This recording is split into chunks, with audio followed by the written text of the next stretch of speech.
This is Tyler, and I want to tell you about our Fund9 proposal, Regenerate Yem, that is in the Grow Africa, Grow Cardano Challenge. So, in the Ethiopian highlands, it's a highly populated area. You can see in the top right there how an aerial view of a typical village might look like.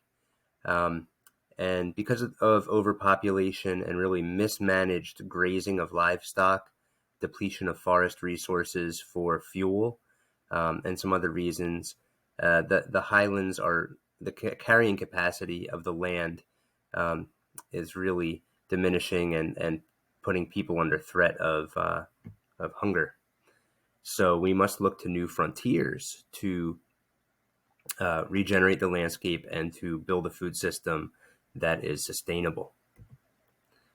So we've zeroed in on one particular area in Ethiopia called Yem, and it's a special woreda in the southwest section of the highlands, and it enjoys a few things, namely very little bureaucracy.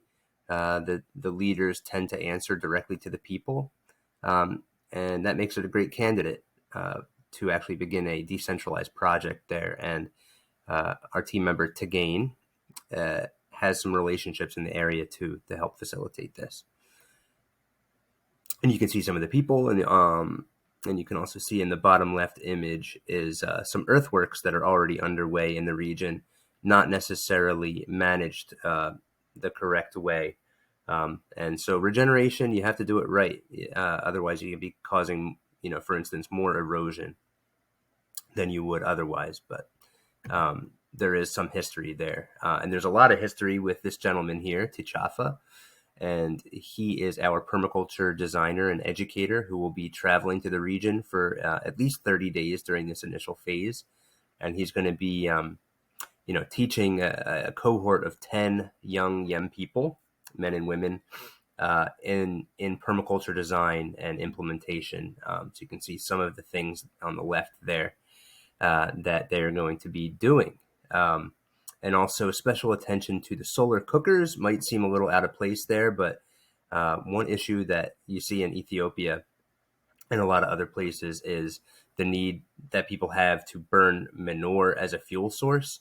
And when you do that, you're basically you no longer have the cycle of life on the pasture and in the savanna that you need to keep the soil thriving. So that is a critical piece to replace manure with something better like solar cookers, which do great in an equatorial region like Ethiopia. So where Cardano comes in is we're going to be doing a bunch of different things with NFTs, and we're basically collecting all the relevant information to the project, even background information, and then ongoing information, follow-up information, and data of all kinds in NFT form.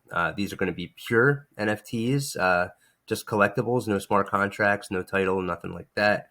And we are also, it's not going to be private information in the NFTs. It's all going to be open source, but it is a way for the community to engage with the project and hold a piece that represents a project at a really early stage that we think will go somewhere and hopefully lead to some more regenerative changes over the years.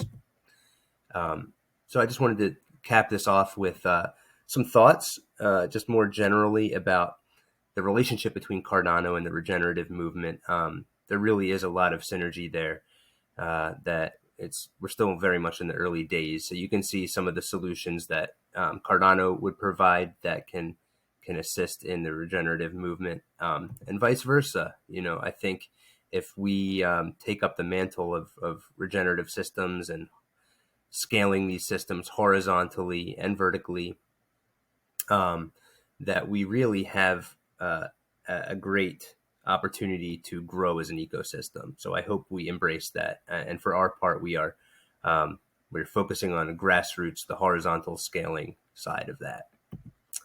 Anyway, check out our proposal, please.